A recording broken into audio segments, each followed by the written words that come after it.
కలాంటి శాశ్వతత్వమే. కానీ చిన్న తేడా ఒకటి మిగిలి ఉంటుంది.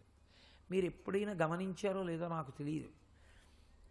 ఒక చీర మడతలు పెట్టి అక్కడ పెట్టి కాలిపోయిందనుకోండి, అది కాలిపోయిన తర్వాత కూడా ఎలా ఉంటుందంటే మడతలు ఎలా పెట్టారో అలాగే ఉంటుంది. మడతగా ఉంది కదా అని దాని మీద ఏదో ఒక ముద్ర ఉందనుకోండి, ఓ అంచు ఏదోను, ఆ అంచు కూడా అలాగే ఉంటుంది. ఓ పుస్తకంగా కాలిపోయింది అనుకోండి, కాగితాలు విడిపోకుండా కాలిపోయింది. మీరు జాగ్రత్తగా దగ్గరికి వెళ్ళి చూస్తే అక్షరాలు కనపడతాయి, ఆ నల్లగా బొగ్గైపోయింది దాని మీద. అంత మాత్రం చేత అది ఉన్నట్టు కాదు. మీరు కాగితం అనుకుని ఇలా అన్నారనుకోండి, అది ముక్కల కింద బూదిగా పడిపోతుంది.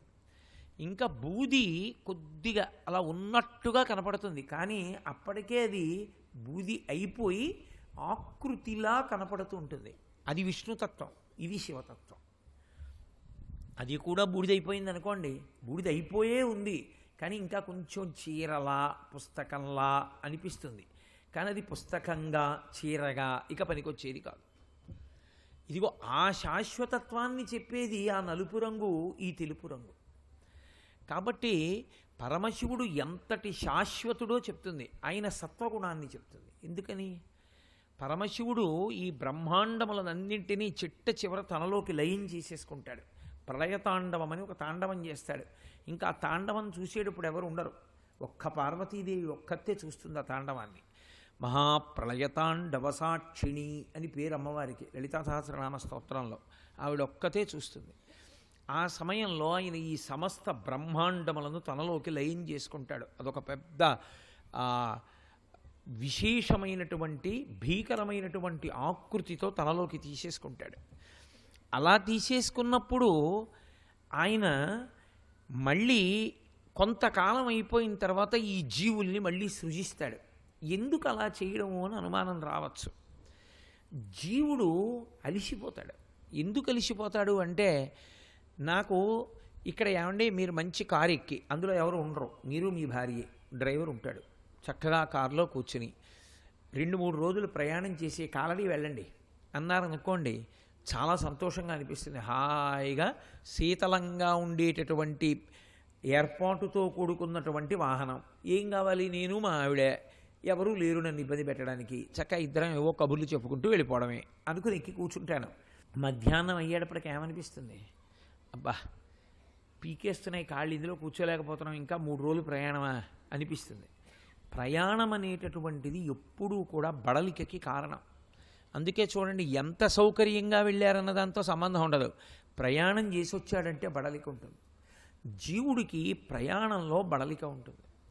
ఏమిటా ప్రయాణం అంటే, ఒక శరీరం విడిచిపెడుతూ ఉంటాడు, ఇంకో శరీరంలో ప్రవేశిస్తూ ఉంటాడు.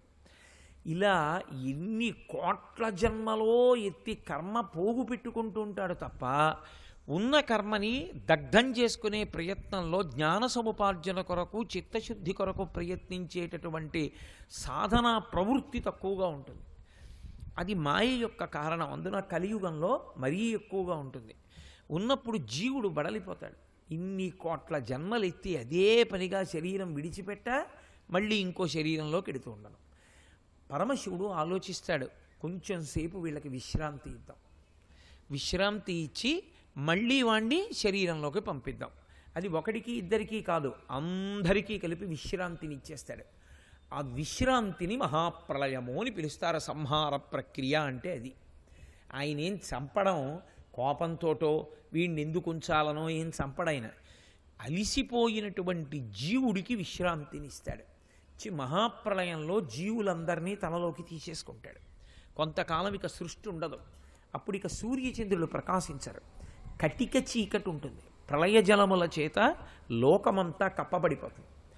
లోకమంతా కప్పబడిపోయిన తర్వాత ఆయన మళ్ళీ ఎప్పుడో ఆలోచన చేస్తాడు. నేను సృష్టి చెయ్యాలి అంటాడు. నేను సృష్టి చెయ్యాలి అని ఆయన ఆలోచించినప్పుడు, ఈ పునఃసృష్టి చెయ్యడానికి అమృత బీజములను, అమృతముతో తడిసినటువంటి ఓషధులను భూమి యందు ఉంచాలి. ఉంచితే భూమికి అంతటికీ పండే శక్తి వస్తుంది. దానికి లక్షణం ఏమిటంటే ఆ కొండ నిలబడాలి. ఆ కొండ నిలబడడానికి ప్రళయజలాల్లోకి విడిచిపెడతాడు. ఆ కొండ వచ్చి నించుంటుంది ఎక్కడో, అక్కడ ఆయన పిలుస్తాడు. వెలిసి దాన్ని భూమిలో నిక్షేపించి పునఃసృష్టి ప్రారంభం చేస్తాడు. అదే ద్రవిడ దేశంలో కుంభకోణం అన్న క్షేత్రం. కుంభకోణం అని ఆ క్షేత్రానికి పేరు రావడానికి కారణం ఏంటంటే, పునఃసృష్టి చేసేటప్పుడు భూమికి కావలసినటువంటి అమృత శక్తితో కూడుకున్నటువంటి ఓషధులు కుండలో పెట్టి, ఆయన విడిచిపెట్టినటువంటి కుండ అక్కడికి వచ్చి ఆగింది. అక్కడి నుంచి తీశారు. అందుకే అక్కడ శివలింగం ఉంటుంది. అంత శక్తివంతం కుంభకోణం క్షేత్రం అవడానికి కారణం అదే. కాబట్టి అప్పుడు ఆయన ఏం చేస్తాడంటే, మళ్ళీ జీవులందరినీ సృష్టి చేస్తాడు. చేసినప్పుడు పూర్వం మహాప్రళయానికి ముందు ఏ జీవుడు ఏ కర్మ చేసి ఉన్నాడు, ఏ జన్మ వరకు వెళ్ళాడు, మళ్ళీ ఇప్పుడు ఏ జన్మలోకి వెళ్ళాలి, ఇవన్నీ ఆయన ఎక్కడ దాస్తాడంటే, ఈ రహస్యాలన్నీ కంప్యూటర్లో చూడండి, ఇంత చిన్న చిప్ ఉంటుంది. ఇంత చిన్న చిప్లో ఎన్నో విషయాలు ఉంటాయి. అంతవరకు ఎందుకు, పోనీ చిప్ అంటే కంప్యూటర్ విప్పి మనం చూసాం చూడలేదు పక్కన పెట్టండి. పెన్ డ్రైవ్ అంటూ ఉంటారు, ఇంత ఉంటుంది. ఇంత చిన్న పెన్ డ్రైవ్లో ఎంతో సమాచారం ఉంటుంది. ఆ పెన్ డ్రైవ్ పెడితే అందులోంచి బోలెడన్ని వచ్చేస్తాయి.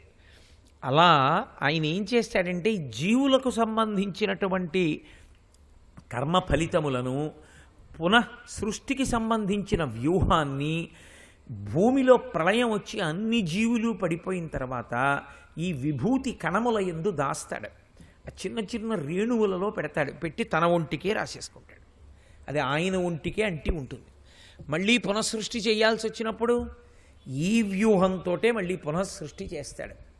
పరమశివుడు మహాప్రళయం చేసి జీవులకు కొంతకాలం విశ్రాంతి ఇవ్వడంలో, మళ్ళీ పునఃసృష్టి చెయ్యడంలో, సృష్టి చేసినప్పుడు ఇన్ని ప్రాణులు తినడానికి కావలసినటువంటి అన్నం పుట్టేటట్టుగా ఎన్ని మాటలు దున్నినా, ఎన్ని మాటలు పంట వేసినా, అన్ని మాటలు పంట పండి అంత ఫలసాయం వచ్చేటట్టు భూమి యందు అమృత బీజములుంటే తప్ప అది సాధ్యం కాదు. అందుకే వేదంలో ఒక మాట చెప్తారు, ఈశ్వరుని సృష్టి యందు 3 చాలా విశేషముగా ఉంటాయి. ఏమిటి అవి అంటే, 1 భూమి, 2 ఆవు, 3 ఎద్దు. ఈ 3 చాలా విశేషమైన లక్షణంతో ఉంటాయి. పృథివికి ఆయన ఒక శక్తి పెడతాడు. ఏమిటి ఆ శక్తి అంటే, ఎన్ని మార్లైనా పంట పండాలి. ఓసారి విత్తనాలు వేసి పంట పండింది అనుకోండి, పంట కోసేశారనుకోండి, నాలో సారం అయిపోయిందండి అంద భూమి, మళ్ళీ పంట పండాలి. అలా పంటలు పండడానికి కావలసినటువంటి అమృతం బీజములను ఆయన దానిలో నిక్షేపిస్తాడు. అలాగే ఆవు యొక్క వెనుక తట్టులో, ఎద్దు యొక్క ముఖభాగమునందు విశేషమైనటువంటి తేజస్సును ఉంచుతాడు. ఆవు వెనక తట్టులో పొదుగు దగ్గరికి వెళ్ళేటప్పటికీ పాలు వస్తాయి.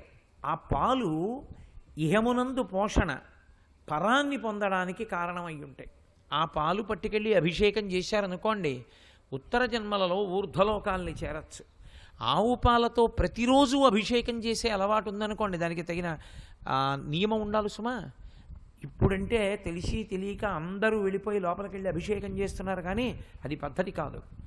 అలా అభిషేకం చేయడానికి కొందరికి మాత్రమే అధికారం ఉంటుంది. అందరూ అలా లోపలికి వెళ్ళకూడదు. శివాలయంలో పనిచేసేటటువంటి అర్చకుడికి ఆ విశేషాధికారం ఎందుకు ఇస్తారంటే, ఆయన 8వ వంతు శివుడు. శివాలయానికి 8 భాగాలు ఉంటాయి. ఆ 8 భాగాలు 8వ వంతు శివుడు. 8వ వంతు శివుడు అర్చక స్వామి. అందుకే శివలింగం మించి కింద పడినటువంటి అభిషేక తీర్థాన్ని కాలుతో తొక్కినా ఆయనకి దోషం రాదు. మనం తొక్కకూడదు. అలా తొక్కడం కాదు, దాన్ని మించి దాటకూడదు. అందుకే సోమసూత్రాన్ని దాటకుండా ప్రదక్షిణం చేస్తాడు గృహస్థు చేసేటప్పుడు. కాబట్టి ఎక్కడ ఏ మర్యాద పాటించాలో ఆ మర్యాద. ఆవు యొక్క వెనక తట్టులో ఉన్నటువంటి పొదుగు నుంచి వచ్చేటటువంటి పాల చేత ఇక్కడ పిల్లల్ని పోషించుకోవచ్చు, మన శరీరాన్ని పోషించుకోవచ్చు. ఆ పాలని పట్టుకెళ్ళి అభిషేకం చేసి నైవేద్యం పెట్టడం చేత ఊర్ధ్వలోకాలలో తగిన స్థానాన్ని పొందవచ్చు. కర్మల యొక్క ఫలితం చేత చిత్తశుద్ధి కలిగి జ్ఞానాన్ని పొందవచ్చు. ప్రతిరోజు ఆవు పాలతో స్ఫటికలింగాన్ని అభిషేకం చేస్తే జ్ఞానావిర్భావము జరిగి తీరుతుంది అని శాస్త్రవాక్కు. అంత శక్తివంతం ఆవు పాలతో స్ఫటికలింగ అభిషేకం. అసలు ఏ శివలింగం అయినా అది స్ఫటికలింగమే కావక్కర్లేదు. ఆవు పాలు వినా ఇంకొక పాలతో అభిషేకం చేయకూడదు. ఒక్క ఆవు పాలతోటే చెయ్యాలి. అవి ఇన్ని అన్నది విడిచిపెట్టండి, ఒక్క చుక్క చాలు. అంతేకాని చేయమన్నారు కదా అని చెప్పి ఏదో కనపడ్డ ప్రతి సంచి పట్టుకొచ్చి అక్కడ పెట్టేయడం, అక్కడి నుంచి అవి ఏమిటో కూడా చూడకుండా శివలింగం మీద పోయడం ఎప్పుడూ చెయ్యకూడదు. అది శాస్త్రవిరుద్ధమైన కర్మ. కాబట్టి ఆవు యొక్క వెనకతట్టు ఇహమునందు పరమునందు కూడా పోషణ హేతు. ఎద్దు ముఖభాగము గొప్పది. ఎందుచేత? ఎద్దు యొక్క ముఖము ఉండేటటువంటి ఈ మెడ మీద కాడి పెడతారు. ఇక్కడ కాడి పెట్టి నడిపిస్తారు ఎద్దుని. ఇక్కడ కాడి పెట్టారు అంటే వ్యవసాయానికి నడిపారు అని గుర్తు. కాడి పెట్టి నడపగానే ఎక్కడ పంట పండించాలనుకుని పొలంలోకి ఎద్దుని తీసుకెడతారో ఆ పొలంలోకి వెళ్ళి కాలు పెట్టగానే ఎద్దు యొక్క పాదముల నుండి అమృతస్రావం అవుతుంది. దానివల్ల భూమి మళ్ళీ మళ్ళీ శక్తిని పొందుతుంది. అందుకని ఎద్దు యొక్క డెక్క తగిలి అక్కడ వ్యవసాయం చేస్తే ఎద్దుతో వ్యవసాయం చేసినటువంటి పొలంలో పండినటువంటి పంట తిన్నటువంటి వాడికి, ఆ పంట తినడము అంటే మళ్ళీ దాన్ని కార్తీక మాసంలో హోమం చేసి లేదా పాయసాన్న నైవేద్యం చేసి తినాలి. అలా తిన్న వాళ్ళకి కంటి సంబంధమైనటువంటి వ్యాధులు రావు అని. మన పూర్వీకులు, మన పూర్వతరంలో ఉన్నవాళ్ళు 75 ఏళ్ళు 80 ఏళ్ళు వచ్చినా కంటికి అద్దం లేకుండా వాళ్ళు చదవగలిగారు అంటే కారణం ఏమిటి అంటే ఎద్దుతో వ్యవసాయం చేసినటువంటి చోట పండినటువంటి పంట. ఇది నా సొంతంగా నేను చెప్తున్నది కాదు, వేదంలో ఉన్న మాట అది. కాబట్టి పరమేశ్వరుడు ఈ భూమి యందు అమృత బీజముల నుంచి ఎన్ని తరాలు మారి ప్రాణులు పుడుతున్నా అన్ని ప్రాణులకు కావలసినటువంటి ఆహారాన్ని ఉంచుతాడు. ఎక్కడో చంద్రగ్రహం ఉంది, ఆ చంద్రగ్రహం మీద మేము ఏదో పంపించామో అది ఇల్లు గుద్దుకుంటుంది, ఇన్ని మాటలు చెప్తారు. ఇప్పటి వరకు ఈ భూమిలో ఇంత పెట్రోల్ ఉంది అని లెక్క కట్టగలిగిన వాడు ఉన్నాడా? ఇంతే పెట్రోల్ ఉంది భూమిలో అని లెక్క చెప్పగలిగినటువంటి శాస్త్రవేత్త ఉన్నాడా? ఉండడు. అది ఈశ్వర శాసనం. ఆయన ఎంత కాలం ఇవ్వాలనుకుంటాడో అంతకాలం దొరుకుతుంది. వసుంధర ఆయన ఇవ్వకూడదనుకున్నప్పుడు ఇక దొరకదు. కాబట్టి భూమి సమస్త ఐశ్వర్యములకు కారణము. అటువంటి భూమి యందు ఇవన్నీ ఉంచి కాపాడతాడు కాబట్టి ఆయనకి శర్వుడని పేరు. శర్వనామం విష్ణువుకి శివుడికి కూడా ఉంటుంది. అందుకే శర్వనామము చేత క్షితిమూర్తి అయి ఉంటాడు. ఈ భూమి అంతా కలిపి దీని తేజస్సుతో కలిపి ఒక శివలింగంగా మీరు చూడాలి అని అనుకున్నారనుకోండి, అది కాంచీపురం వెళ్ళి చూడాలి. కాంచీపురంలో ఉన్న శివలింగాన్ని దర్శనం చేస్తే ఈశ్వర తేజోరూపమైనటువంటి పృథివీ లింగస్వరూపంతో దర్శనమిచ్చినట్టు. కాబట్టి అది పృథివీలింగం.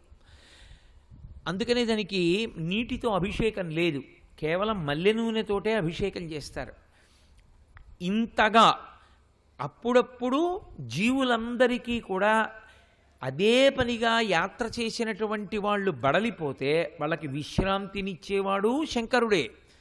మళ్ళీ పునఃసృష్టికి కావలసినటువంటి వ్యూహాన్ని నిర్మాణం చేసేవాడు పరమేశ్వరుడే. ఈ భూమి లోపలే ఇంతమందిని పోషించడానికి కావలసినటువంటి తేజస్సుని నిక్షేపించగలిగిన వాడు పరమేశ్వరుడే. ఇన్ని చేసేవాడు పరమేశ్వరుడే. కాబట్టి ఆయన సత్వగుణ ప్రధానుడు కాకపోవడం ఏమిటి? ఆయన సత్వగుణ ప్రధానుడు. పైగా మీకు నేను ఒక చమత్కారం చెప్తాను. పేరుకి శివ విష్ణు అని 2 కనపడతాయి, కానీ నిజానికి 2 పేర్లు పెట్టుకుని చేసేది ఒకటే తత్వం చేస్తుంది. మీరు ఇదే విష్ణు స్వరూపాన్ని చూడండి. శ్రీదేవి భూదేవి పక్కన ఉంటారు. భూదేవి అంటే ఈ భూమి అంతా ఎవరి ఇల్లాలు? విష్ణువు యొక్క ఇల్లాలు. ఇందులోంచి ఐశ్వర్యం వచ్చింది. ఇప్పుడు ఈ ఐశ్వర్యం వాడు అనుభవించాలా వద్దా? ఎవరు చెప్పాలి? ఆయన చెప్పాలి. ఆయన అనుభవించండి అన్నాడు అనుకోండి, ఆ పంట ఇంటికి వస్తుంది, శ్రీదేవి అవుతుంది. ఇంటికి వెళ్ళడానికి వీల్లేదు అన్నాడు అనుకోండి, ఆ పంట పొలంలోని నీట కలిసిపోతుంది. ఎందుకైనా అలా అనాలి అంటే వేదప్రోక్తమైనటువంటి యజ్ఞయాగాది క్రతువులు మానేసి వైదికమైనటువంటి ఆరాధనా విధానాన్ని పక్కన పెట్టేసి భగవత్ తత్వాన్ని పక్కన పెట్టేసి అఘాయిత్యం పాండిత్యంతో ఎవడిష్టం వచ్చినట్టుగా వాడు చేసుకుంటున్నాడు అనుకోండి, అవైదికమైనటువంటిది ఎక్కువైపోయింది అనుకోండి లోకంలో, అది ఈశ్వరుడి యొక్క ఆగ్రహమునకు హేతు అవుతుంది. ఏమంటే ఎందుకు ఆయనకి కోపం రావాలి అలా చేస్తే అని మీరు నన్ను ప్రశ్న వెయ్యొచ్చు. నేను మీకు దానికి కారణం చెప్తాను. ఆయన ఈ సృష్టి ప్రారంభమునందు ఒక చక్రాన్ని ఏర్పాటు చేశాడు. దాన్ని ధర్మచక్రం అంటారు. అది తిరుగుతూ ఉండాలి ఎప్పుడు. చక్రము అంటే ఏమిటి? దాని ప్రయోజనం కలగాలంటే చక్రం తిరగాలి. ఇప్పుడు నేను ఇక్కడ వాహనం ఎక్కింటికి వెళ్ళాలనుకోండి, కారులో కూర్చుంటే అయిపోతుందా? కారు చక్రాలు తిరగాలి. ధర్మచక్రం తిరిగితేనే ప్రయోజనం. ఏమిటి ధర్మచక్రం అంటే, నాకు దేవతలు వర్షం కురిపించి పాడి పంటలు ఇస్తారు, నేను దేవతలకి హోమం చేసి యజ్ఞం చేసి హవిస్సు ఇవ్వాలి. ఇప్పుడు నేను ఇచ్చినటువంటి అన్నాన్ని దేవతలు తింటారు, దేవతలు సంతోషించి మళ్ళీ వర్షం కురిపిస్తారు, మళ్ళీ ఆ వర్షం వల్ల పాడి పంటలు వస్తాయి, మళ్ళీ ఇప్పుడు ఆ పంటతోటి నేను మళ్ళీ ఆ ఐశ్వర్యంతో యజ్ఞం చెయ్యాలి, మళ్ళీ ఈ యజ్ఞములో ఇచ్చినటువంటి హవిస్సు తిని దేవతలు సంతోషించి మళ్ళీ వర్షం కురిపిస్తారు. ఇందులో నేను దేవతలు ఇచ్చినటువంటి వర్షము వలన కలిగినటువంటి పాడి పంటలను స్వీయ ప్రయోజనానికి వాడుకుని ఆయన ఇచ్చిన పాడి పంట మనం తిని ఆయననే తిట్టడానికి అవైదిక ప్రబోధానికి మొదలుపెట్టామనుకోండి, అప్పుడు ఆయన ఆగ్రహానికి హేతు అవుతుంది. అప్పుడు ఆయన ఏం చేస్తాడు? ప్రకృతి తారుమారవుతుంది. ఈ పడవలసినప్పుడు పడదు వాన, ఎప్పుడు పడకూడదో అప్పుడు పడుతుంది. అప్పుడు ఏమవుతుంది? భూమి ఇస్తుంది, ఎందుకంటే అమృత బీజములు ఉన్నాయి, ఇవ్వాలి. భూమి లక్షణం అది. విత్తనాలు వేస్తే పంట పండాలి. కానీ అది నేను అవ్వాలా వద్దా? నేను అవ్వడం అంటే ఆ బియ్యం ఇంటికి వచ్చి నేను తినాలి. తినాలంటే నేను తినచ్చా తినకూడదా ఎవరు నిర్ణయం చేయాలి? విష్ణువు నిర్ణయం చేయాలి. వాడు అనుభవించడానికి నేను అనుమతిస్తున్నాను అన్నాడు అనుకోండి, ఆ పంట నేను తింటాను. ఆయన అలా అనలేదనుకోండి, నేను తినలేను. అది పంట విషయంలోనే కాదు.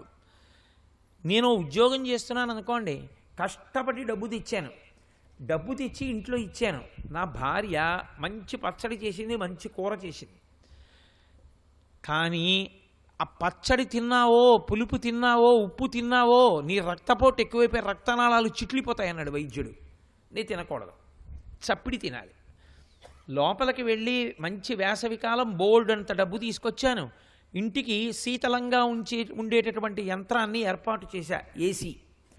వెళ్ళి పడుకుంటే ఊపిరితిత్తులు చమాయింపు వస్తుంది, నీకు పనికిరాదన్నారు. తువ్వాలు పెట్టి విసురుకుంటూ వీధిలోనే పడుకోవాలి.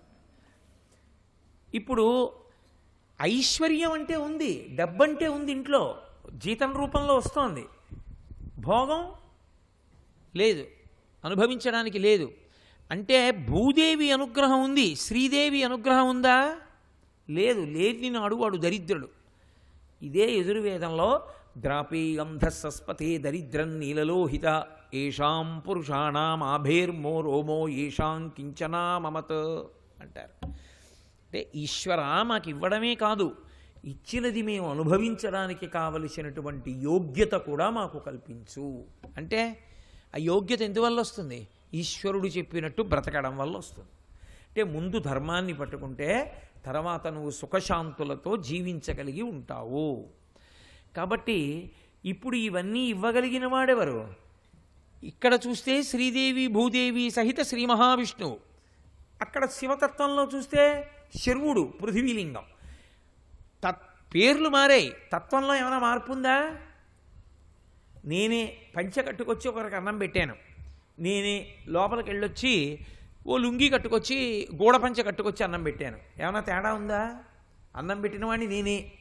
ఒక వేషం గట్టి అన్నం పెడితే విష్ణువు అంటారు, ఒక వేషం గట్టి అన్నం పెడితే శివుడు అంటారు. ఈ భేదం ఎక్కడుంది? ఏం భేదం లేదు. ఇలా పెడితే వాడుగాడు, ఇలా పెడితే వీడు అనడానికి ఏమి ఉండదు అక్కడ తత్వంలో. కాబట్టి శివకేశవులిద్దరూ ఒకరే అని చెప్పేది శర్వహ అన్న నామం. ఆయన అంత సత్వగుణ ప్రధానుడై ఉంటాడు పరమశివుడు. ఎవడు చెప్పాడు తమోగుణ ప్రధానుడని? తమోగుణ ప్రధానుడైతే ఇవన్నీ ఎక్కడి నుంచి ఇస్తాడు? రెండు. శివుడు తమోగుణ ప్రధానుడు అంటారు. శివుడు తమోగుణ ప్రధానుడు అంటే తమస్సు అంటే నిద్రపోవడం. ఆయన ఎప్పుడు నిద్రపోయాడు? ఆయన నిద్రపోయాడని ఎక్కడా లేదు వేదాల్లో, ఆయన నిద్రపోయాడని ఎక్కడా లేదు శాస్త్రంలో. కానీ ఆయన ఏమిస్తాడు? నిద్ర ఇస్తాడు ఆయన. ఎందుకంటే శివానుగ్రహము అన్న మాటకు అర్థం ఏమిటంటే నిద్ర పట్టడం. నిద్ర పట్టలేదనుకోండి, మీరు తెల్లవారి లేచి సంతోషంగా తిరగలేరు, పని చేయలేరు. రెండు, ఆకలి వెయ్యదు. అసలు మీరు తత్వతః ఆలోచన చేస్తే ఇది ఒక పెద్ద విశేషం తత్వంలో. శివకేశవులిద్దరూ అందుకు అలా ఉంటారు. ఒకడిని చూడండి, శ్రీ మహావిష్ణువు వంక చూడండి, కౌస్తుభమణి పెట్టుకుంటాడు, చక్కటి ఆ మకర కుండలాలు పెట్టుకుంటాడు చెవులకి, మంచి నవరత్నములతో కూడుకున్నటువంటి కిరీటం పెట్టుకుంటాడు, పచ్చటి పీతాంబరం కట్టుకుంటాడు, మెడలో వనమాల వేసుకుంటాడు. వాటికి విలువ కట్టగలరా? ఆయన కట్టుకునే పట్టు పీతాంబరం ఇంత ఉంటుందని ఎవరైనా చెప్పగలరా? ఆయన మెడలో ఉన్న కౌస్తుభమణి ఇంత విలువ ఉంటుందని చెప్పగలిగిన వాడు ఉంటాడా లోకంలో? ఆయన మెడలో వైజయంతిమాల ఇంత విలువ ఉంటుందని చెప్పగలిగిన వాడు ఉంటాడా ఎవరైనా లోకంలో? విలువ కట్టలేనివి విష్ణువు వేసుకుంటారు, విలువ కట్టాలనిపించనివి శివుడు వేసుకుంటాడు. మెడలో పాము వేసుకుంటాడు, దానికి ఏమిటి విలువ కడతారు మీరు? ఏనుగు చర్మం కట్టుకుంటాడు, దానికి ఏమిటి కడతారు విలువ మీరు? పుర్రెలమాల వేసుకుంటాడు, ఏమిటి కడతారు విలువ మీరు? బ్రహ్మకపాలం పట్టుకుంటాడు, ఏం విలువ కడతారు దానికి మీరు? విలువ కట్టలేనివి, విలువ కట్టవలసిన అవసరము లేనివి. సర్వం శ్రీ ఉమామహేశ్వర పరబ్రహ్మార్పణమస్తు. స్వస్తి.